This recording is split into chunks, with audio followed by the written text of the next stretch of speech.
Deutsch lernen durch Hören. Muttersprache.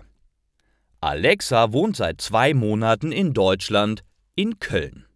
Heute geht sie zu einem Stammtisch mit internationalen Leuten. Dort kann man sich in vielen verschiedenen Sprachen mit unterschiedlichen Leuten unterhalten. Als sie in das Restaurant kommt, sitzen 3 Leute am Tisch. Sie reden auf Deutsch. »Hallo, wer bist du?« fragt sie ein junger Mann. »Ich bin Alexa und ich komme aus den USA.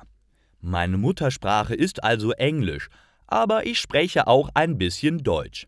Und ihr?« Der Mann, der sie gefragt hat, antwortet: »Ich bin Owe und bin aus Norddeutschland. Also ist meine Muttersprache Deutsch.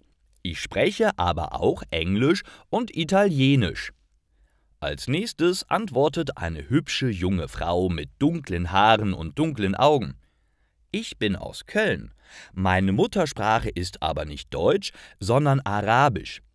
Meine Eltern sind aus Ägypten und haben mit mir zu Hause immer Arabisch geredet. Aber ich spreche gleich gut Deutsch wie Arabisch.« Der dritte am Tisch ist ein Mann, der ungefähr 35 Jahre alt ist. Er lacht über sein ganzes Gesicht. »Ich weiß gar nicht, was meine Muttersprache ist.« Das versteht Alexa nicht.